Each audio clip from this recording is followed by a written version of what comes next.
Olá,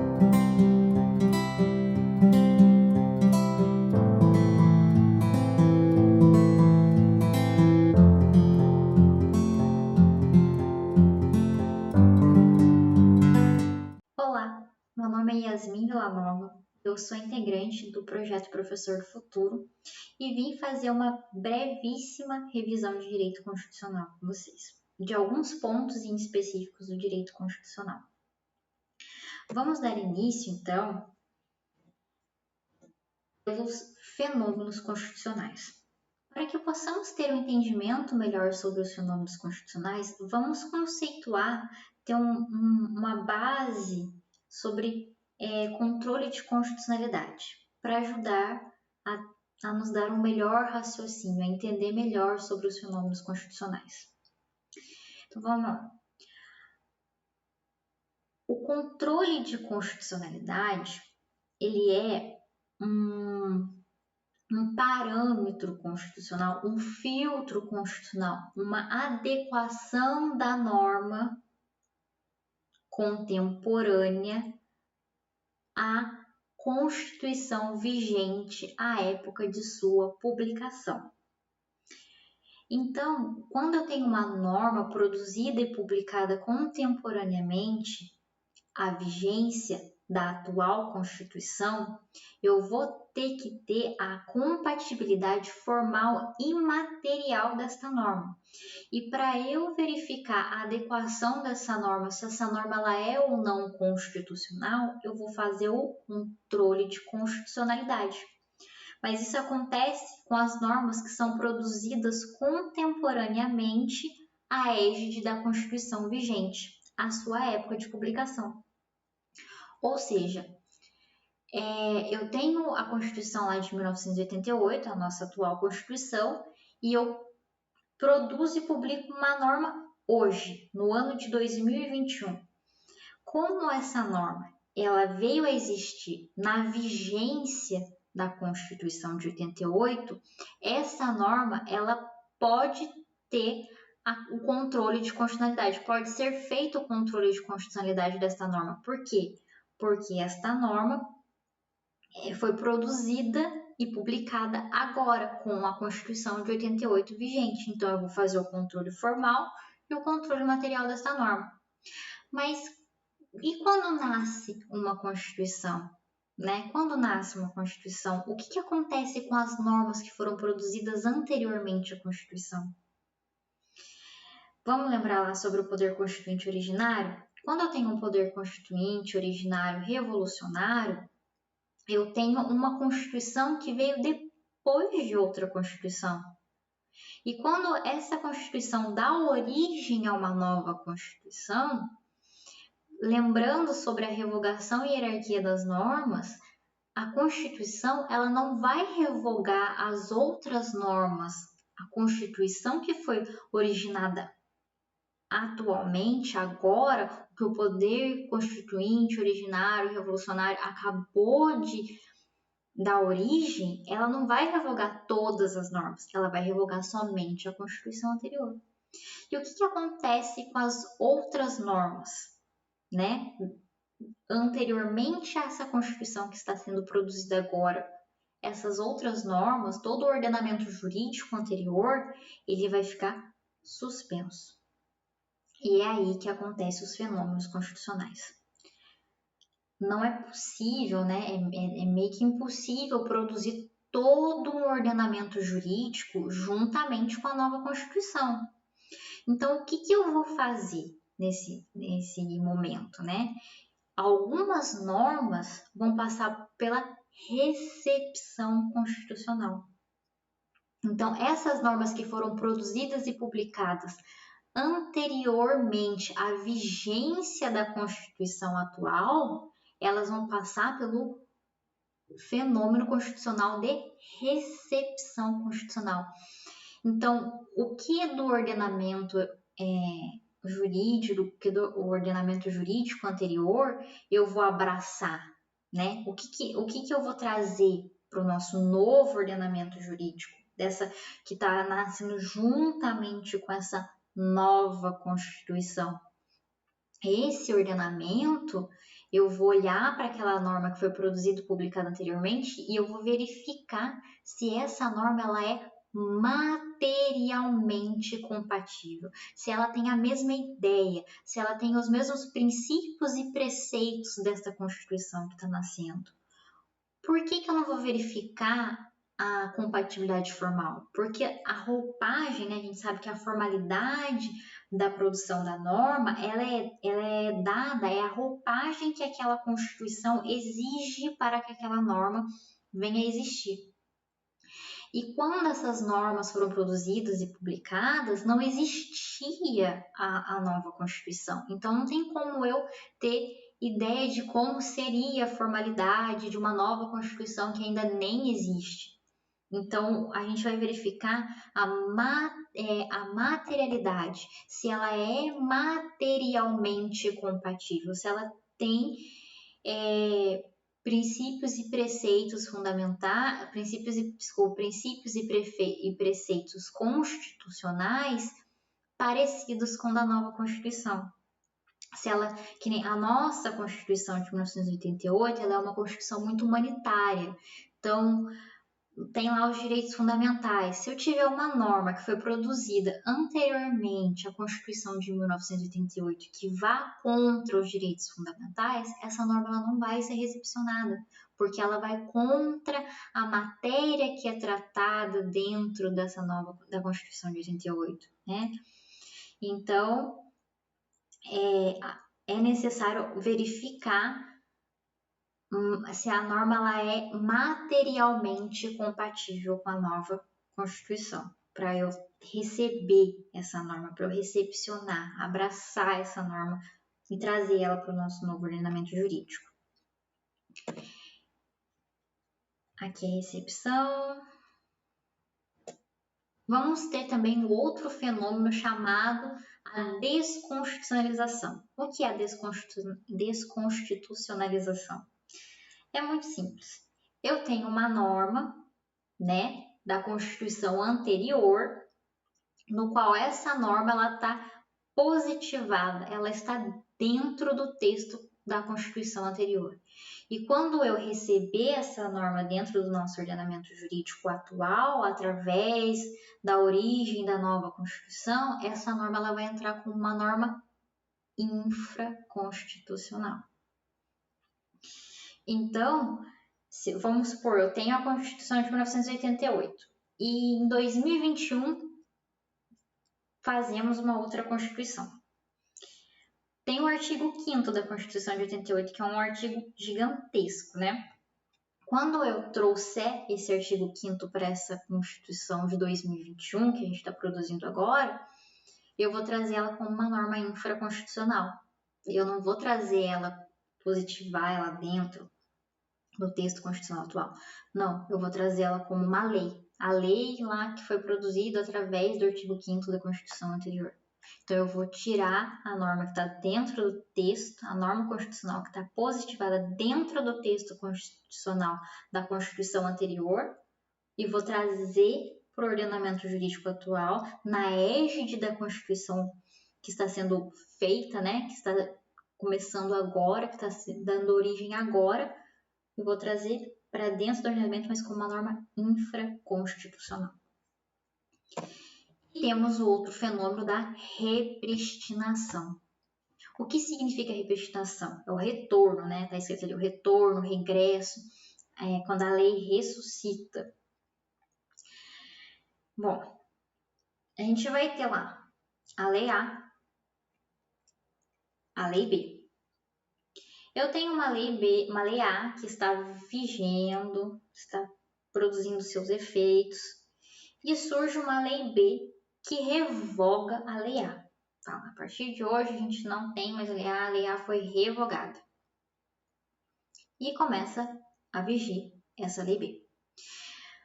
Só que daí surge uma lei C que revoga a lei B.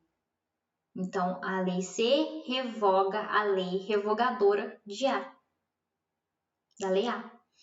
Quando a lei C revoga a lei B, no Brasil, tecnicamente, em regra, não não ressuscita a lei A, não represtina a lei A, que a lei B era revogadora de A, então se a lei C revoga B, volta a existir A. Não, não é assim. Só vai voltar a existir a lei A se a lei C, no seu texto, expressamente disser que vai haver a repristinação, que vai haver a volta da lei A, que vai ressuscitar a lei A. O STF também admite o efeito repristinatório. O que é o efeito repristinatório? O efeito repristinatório, ele é um pouquinho diferente, mas é igual, né? Eu tenho uma lei A e eu tenho uma lei B. Essa lei B, ela revoga a lei A. Porém, essa lei B, ela é declarada inconstitucional. Então, se a lei B, ela é declarada inconstitucional, eu vou trazer a lei A de volta. Então, eu vou ter o efeito repristinatório. Ou seja, a partir do momento que eu tenho uma lei B, que essa lei B que revogou a lei A foi declarada inconstitucional, eu vou ter a volta da lei A, certo? E agora vamos para a eficácia e aplicabilidade das normas constitucionais. Encerramos os fenômenos constitucionais e vamos para a eficácia e aplicabilidade das normas constitucionais. Bom, gente, tá errado esse autossuficiente aqui, hein? Desculpa aí. Eu vou ter três eficácias, né? Três eficácias que a doutrina classifica, né? Eu vou ter a norma de eficácia plena, eu vou ter a norma de eficácia contida e a norma de eficácia limitada. O que é a norma de eficácia plena? É a norma autossuficiente.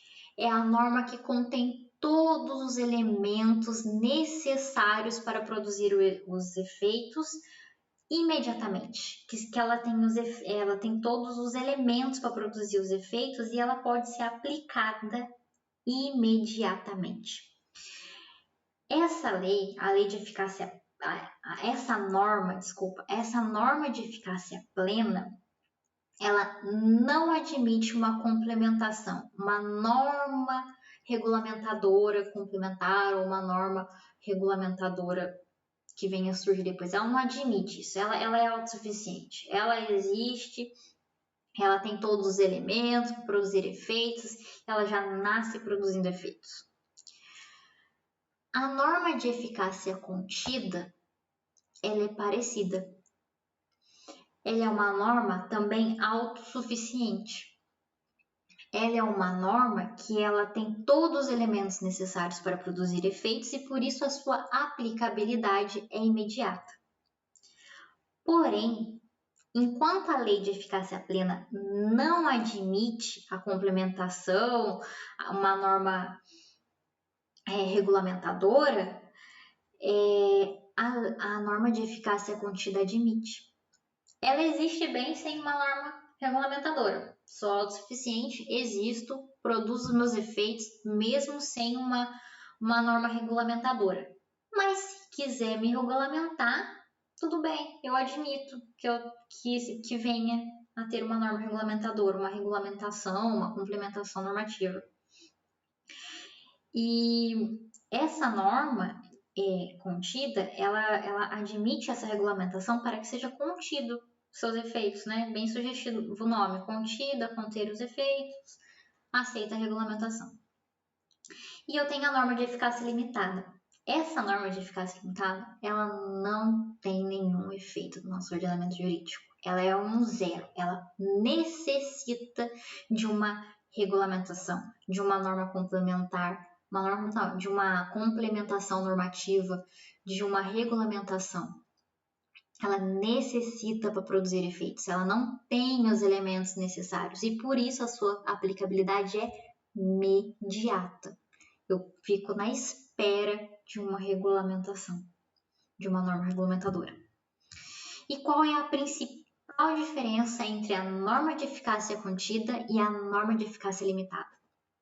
A norma de eficácia contida, ela é parecida com a plena, né? Ela nasce com todos os elementos para produzir os efeitos.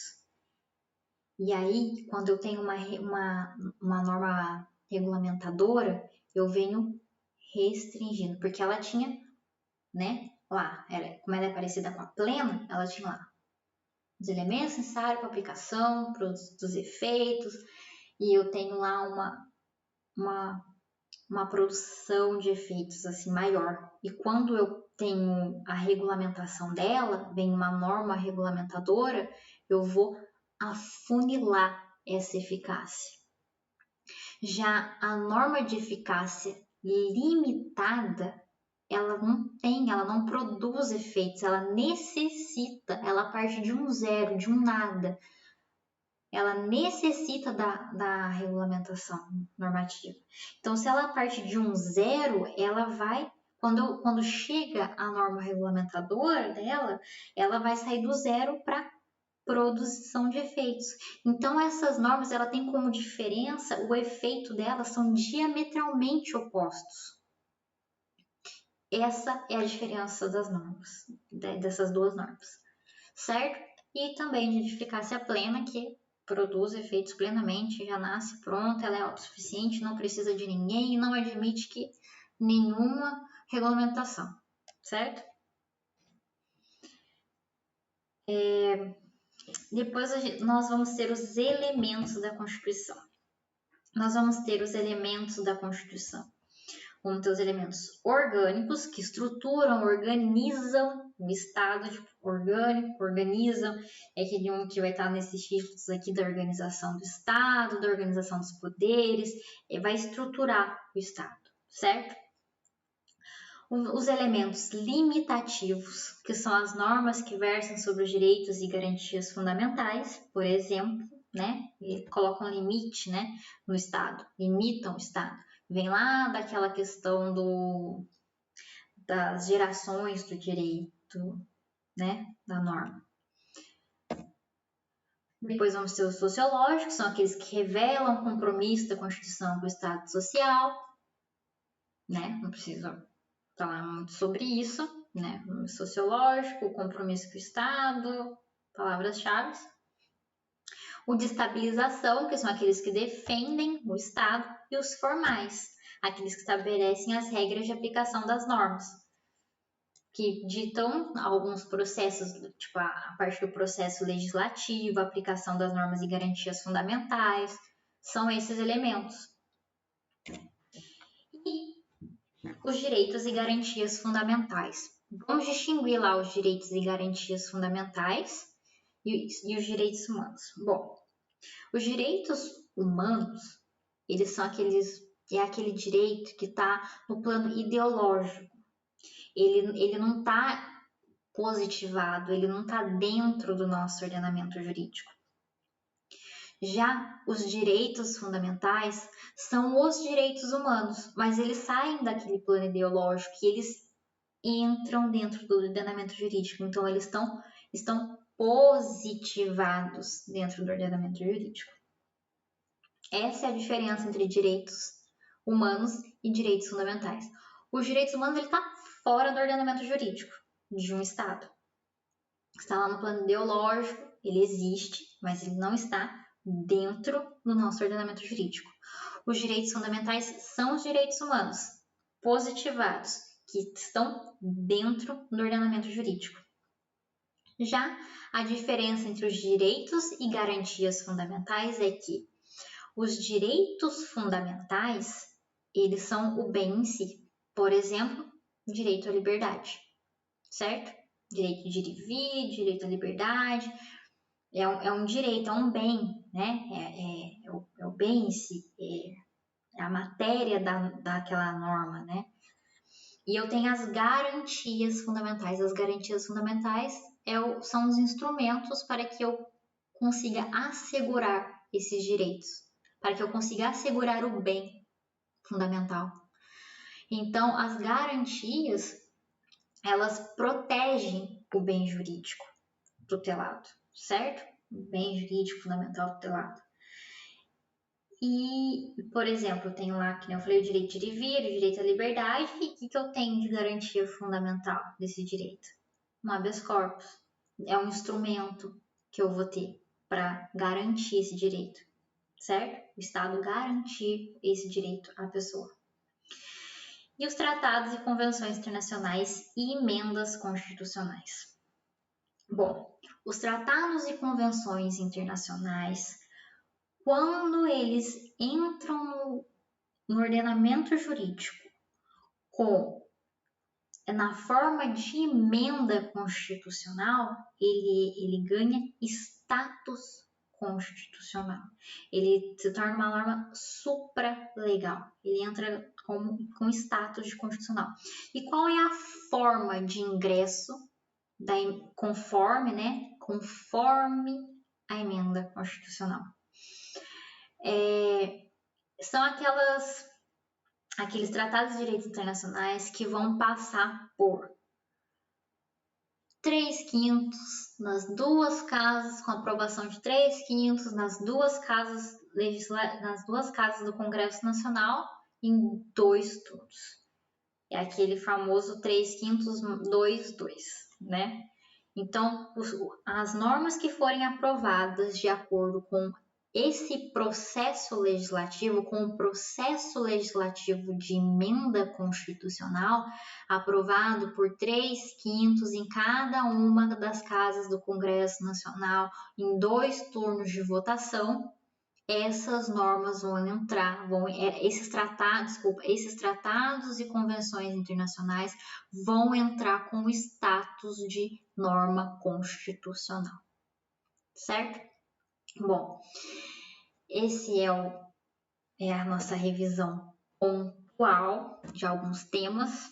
Eu gostaria de agradecer muito a todos vocês pela atenção e espero que tenham gostado. Até a próxima!